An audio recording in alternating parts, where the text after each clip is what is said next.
Good morning, friends. Welcome to episode 62 of the Make Saints podcast. I'm Drew Downs. And this one is called Resolutions Again. Now, I'm releasing this now rather than before the new year or that first week after the new year, because this is the best time to release this episode, because it is National Quitters Day. National Quitters Day. It is the day in which people are most likely to quit their New Year's resolutions. The second Friday of January. You get through that first week. You're making those resolutions over the new year, and you're like, okay, I'm gonna do this. And then you get through that first week, and half week is fine. And then you're like, okay, here we go. Ooh, buckle down, we got this. And you get to Friday and you're like, man, I already missed 3 times. that gym membership is not working out for me. So they quit. Today is the Quitters Day. So the question I have for us then is, why do we suck at resolutions so badly? And here's why. It starts with the fact that we don't know what we're doing, which sometimes can be a good thing, right? As long as we stay ignorant and don't care, right? Some people are really good at this. They get started on a thing they don't really care about the outcomes of it, but they can oh, this is good.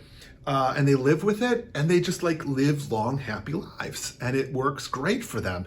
And the rest of us are jealous because it's just so easy and natural for them. And then there's another version of this, which is also kind of the more obnoxious version, which is those who understood it intuitively. They understood what they were supposed to do intuitively, but they can't explain it, and they don't understand all the stuff that they just do naturally that the rest of us don't know how to do.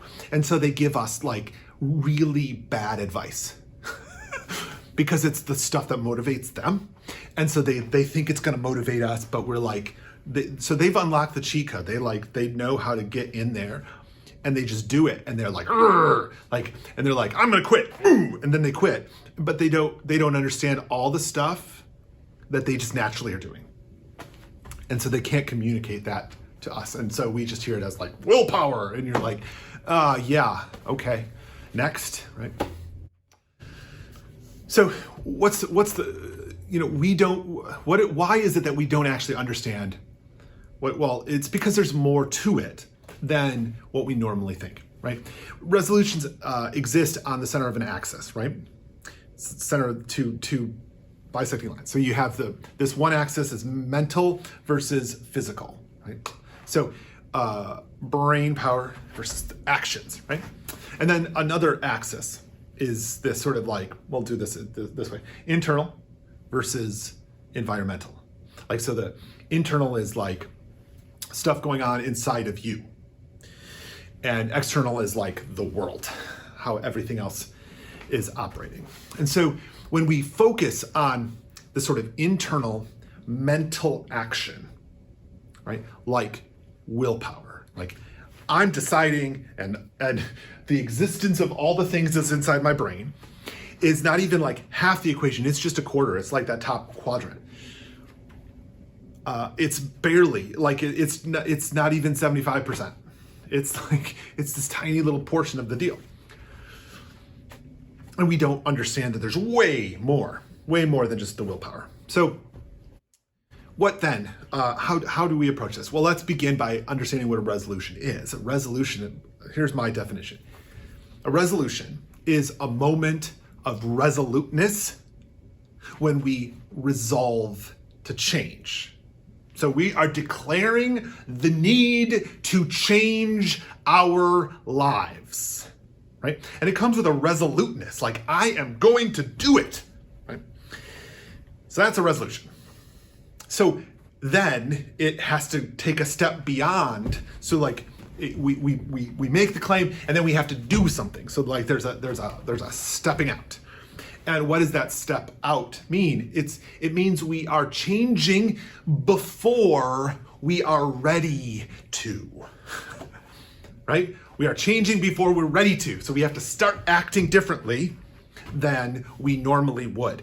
And we do this in spite of mitigating factors. So I hope you hear in this the other quadrants, right? It's not just what's going on inside of our heads. We have to start acting differently. And we have to do so knowing that there's all this other junk going on. Like, think about it this way. Like, we know internally, like, food that is good for you is more expensive and has to be prepared. Food that's bad for you is cheap and prepackaged. So which one is easier? Which one is then, like, thinking of environment, like which ones are easier to have in your environment? Which ones are easier to keep without a refrigerator in your office? What's easy enough to keep in your desk drawer? Like, this is how we're living and behaving. And so there's a way in which we need to change before we're ready to. So you have to start acting differently than you want to, differently than your body and brain are used to. You are walking into, you get hungry, you're sitting on the couch, you get hungry, you walk into the kitchen. What does your body and your brain do? It reaches for the chips. It does not open the refrigerator, open the crisper door, reach in for those carrots, right? Let alone like pulling off a stalk of celery, washing it in the sink, drying that. I mean, no, you're not doing any of that. You're grabbing the chip bag. You're not even putting it in a bowl. You're just breaking it open and you're reaching your hand and you're stuffing yourself full of chips. Like, that is what you do. So if you have to do this, you have to change your behaviors.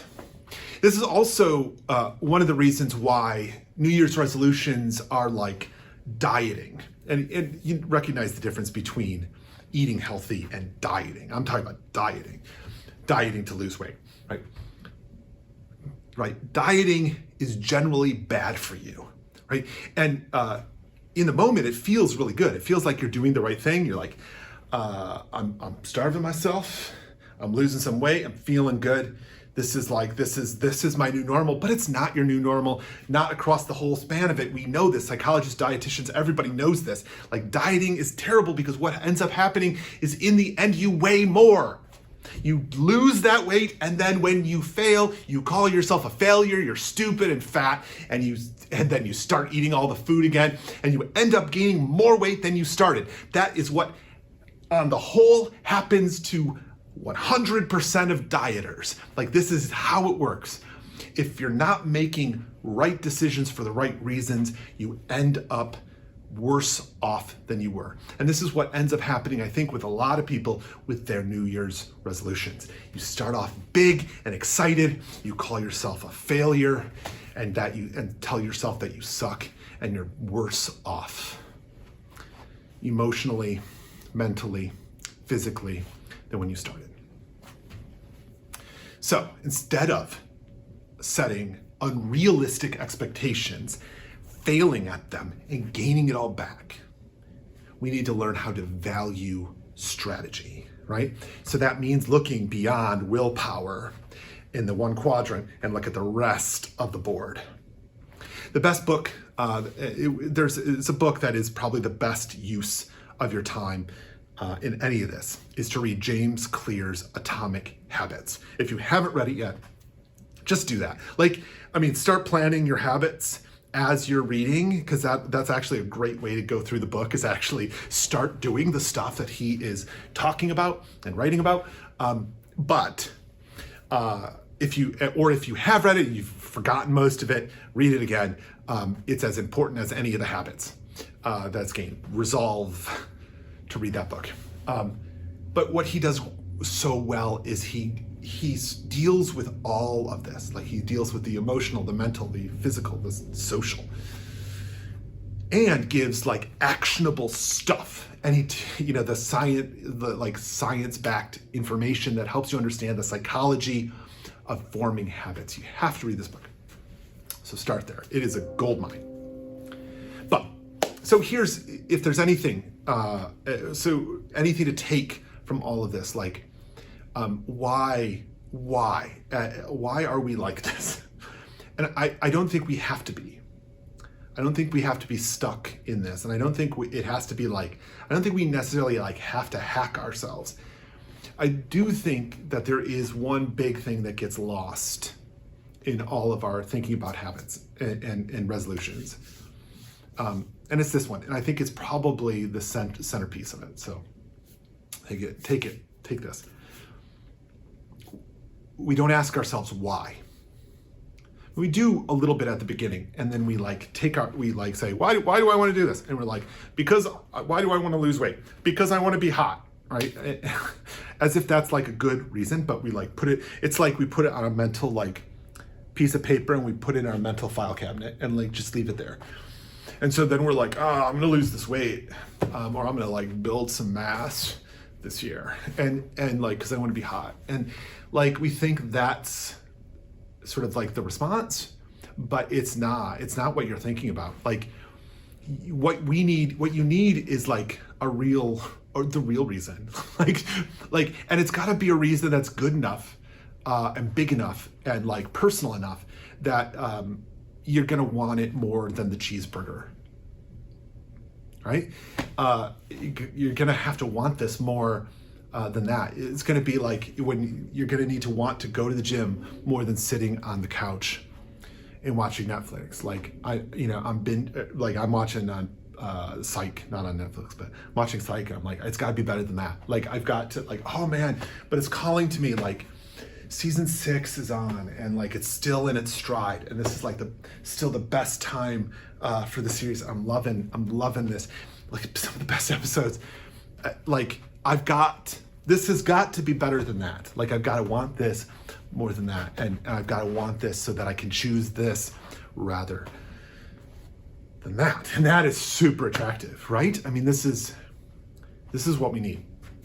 So if you're trying to convince your most stubborn self to change, right? And that's what we're doing. We're trying to convince our most stubborn selves to change and change our world. I'm gonna end this with three things that we need to do. 3 things to help us convince our most stubborn selves to change, right? First one is be smart about it. Be smart about it. Be kind about it,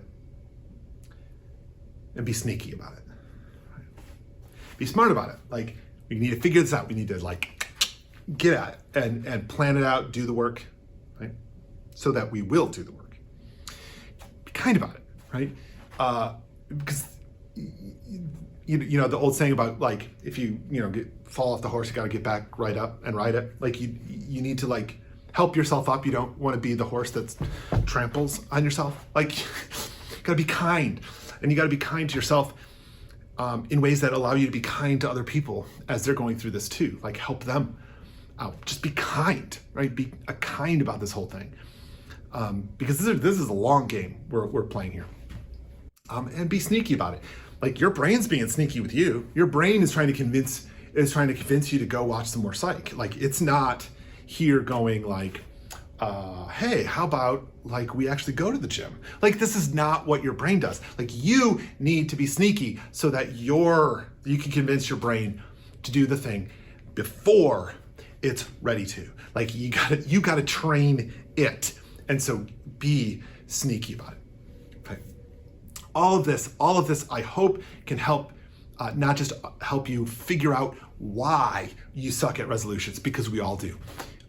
But with all of this information, we can make better resolutions. We can resolve to change ourselves in ways that are really useful and better, and help our more stubborn selves to change for the better.